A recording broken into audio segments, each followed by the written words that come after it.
Fortune refined sunflower oil వేసి చేసుకుందాం.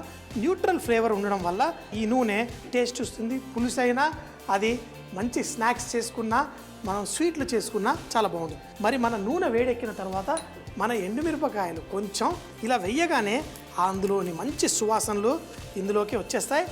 అప్పుడు ఇందులో ఆవాలు కూడా వేసుకుందాం.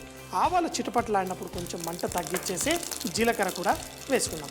ఇందులో ఉల్లిపాయలు వేసే ముందు పల్లీలు కూడా వేసుకుందాం. ఈ పల్లీల్ని లైట్గా ఈ నూనెలో వేగనిద్దాం. ఎందుకంటే ఈ పల్లీలు పచ్చిగా ఉంటే రుచి సరిగ్గా ఉండదు. ఒక మంచి పులిహోరలో అయినా కొన్నిసార్లు అన్ని పులుసుల్లో వేసుకోరు, కొన్ని కూరల్లో పచ్చిగా కూడా వేస్తారు, ముఖ్యంగా గుజరాతీ కడీలు. కానీ పచ్చి వేసినప్పుడు ఉడకనిస్తారు. ఆ పచ్చిదనం పోయి దాన్ని మంచి ఫ్లేవర్ వచ్చేస్తుంది. అదే కనుక ఇలా పులుసులో వేసేటప్పుడు ఈ పల్లీలు ఇలా వేయించుకోవాలి. ఇటీవల ఒక ఆమె ఉప్మా పెట్టింది, అందులో పల్లీలు ఫ్రై చేయకుండా పెట్టింది. తింటూ ఉంటే ఆ పచ్చి వాసన వచ్చి పిలిచి చెప్పా, అమ్మ కొంచెం మన పల్లీలు ఉప్మాలో వేసినప్పుడు కొంచెం వేగనివ్వాలి, లేకపోతే దాంట్లో పచ్చి వాసన వస్తుంది. ఈ పల్లీలు లైట్గా పగిలేంత వరకు కుక్ చేసుకొని ఇప్పుడు దీంట్లో సన్నగా తరిగిన ఉల్లిపాయలు వేసుకుందాం. వేసి దీంట్లో కొంచెం అంత ఉప్పు కూడా మనం వేసేసుకొని ఉల్లిపాయల్ని లైట్గా వేగనిద్దాం. పులుసుల్లో ఈ ఉల్లిపాయలు బంగారు రంగు వచ్చేంత వరకు వేయించుకుంటారు. ఈరోజు అంత అవసరం లేదు, లైట్గా రంగు వస్తే సరిపోతుంది. ఉల్లిపాయలు లైట్గా వేగిన తర్వాత ఇందులో పసుపు అలాగే కరివేపాకు వేసేసుకుందాం.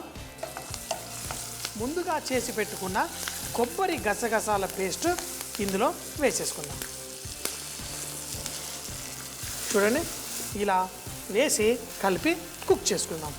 ఇందులో నుంచి కొంచెం అంతా కుక్ అయి నూనె బయటకు వచ్చిన తర్వాత అప్పుడు ఇందులో చింతపండు పులుసు వేసుకుందాం. దీన్ని కుక్ చేసుకుందాం. మరి మన చిలకడ దుంప చింతపండు పులుసు వేసి కుక్ చేస్తే కొంచెం టైం పడుతుంది కాబట్టి ఇటు పక్క నీళ్ళల్లో చిలకడ దుంపలు వేసేసి స్లోగా కుక్ చేసుకుందాం. సగం కుక్ అయిన తర్వాత ఇందులో చింతపండు పులుసు కూడా కొంచెం కుక్ అయిన తర్వాత ముక్కల్ని ఇందులో వేసేసుకుందాం. చూడండి, కొన్ని నీళ్ళల్లో ఈ చిలకడ దుంప ముక్కలు మనం వేసి కుక్ చేసుకుందాం.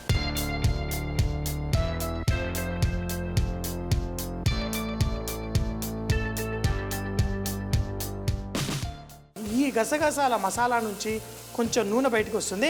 ఇప్పుడు ఇందులో మనం చింతపండు పులుసు అలాగే దీంట్లో తగిన నీళ్లు పోసేసి మనం దీన్ని కుక్ చేసుకుందాం. ధనియాల పొడి ముందుగానే వేసాము, కారపొడి మన స్వస్తిక్ స్పైసెస్ వాళ్ళ కారపొడి వారండి. మంచి రుచికరమైన వంట, ఆరోగ్యానికి కూడా చాలా మంచిది. సో మూత పెట్టేసి 5 నిమిషాల పాటు స్లో మంటలో కుక్ చేద్దాం. అప్పుడు మన చిలకడ దుంప కూడా రెడీ అయిపోతుంది. మసాలా అంతా చక్కగా కుక్ అవుతుంది. ఇప్పుడు మనం బాయిల్ చేసుకున్న చిలకడ దుంప కూడా ఒకటి గమనించాలి, పూర్తిగా కుక్ అవ్వలేదు, సగం ఉడికిపోయింది. మిగతా సగం మనం ఇందులో వేసేసి ఉడికించుకుందాం. ఇలా ఉడికించుకున్నప్పుడు మనకి ఈ పులుపు ఈ పులుసు అంతా మన చిలకడ దుంపకి పట్టేస్తుంది. మనం మంచి పులుసు చేసుకున్నప్పుడు కొంచెం తీపి యాడ్ చేసుకుంటాం. ఈ పులుసులో ఏ తీపి అక్కర్లేదు. ఈ చిలకడ దుంపల్లో ఉన్న తీపి తింటూ ఉంటే భలేగా ఉంటుంది. ఒకవేళ మీరు చూస్తే ఇది పల్సటి గ్రేవీ కాదు, ఇది చిక్కటి గ్రేవీ. దీంట్లో ఒక్కసారి ఉప్పు అన్నీ కరెక్ట్గా ఉన్నాయో చూసుకుందాం. మూత పెట్టేద్దాం. మూత పెట్టేసి మరో 5 నిమిషాలు స్లో మంటలో కుక్ చేసుకుందాం. నూనె ఎప్పుడైతే పైకి తేలుతుందో అప్పుడు ఈ చిక్కటి పులుసు రెడీ. అమ్మ, అలాంటి వాళ్ళది నిజమైన ప్రేమ కాదు, అది వ్యామోహం. ఎగ్జాక్ట్లీ చిన్నత్త, నిజంగా ప్రేమించుకున్న వాళ్ళు అలా చేయరు. ఎంత మనసు విరిగిపోతే కన్న కూతుర్ని పట్టుకొని మా దృష్టిలో చచ్చిపోయా ఉంటుందా తల్లి? అది సరే అమ్మా, తన కూతురుతో తన మాట అనేటప్పుడు ఆమె మాటల్లో వ్యథ, కళ్ళల్లో బాధ గమనించావమ్మా? పెద్దబాబుకు బర్త్డే విషెస్ చెప్పు కూడా వెళ్ళాం కదా. ఊరికే ఎలా కాలిపోతుంది? మంట పెడితేనో పడితేనో తగలబడుతుంది.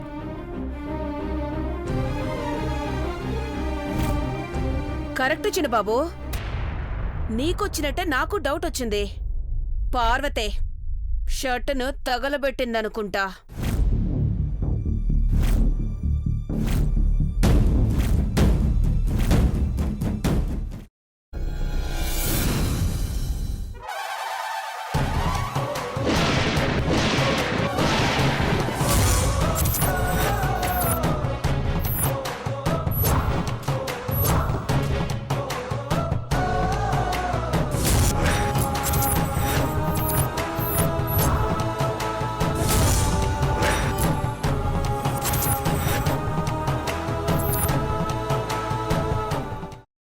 కాల్చుకున్న తర్వాత పొట్టు తీసేసి చాప్ చేసి పక్కన పెట్టుకోవాలి.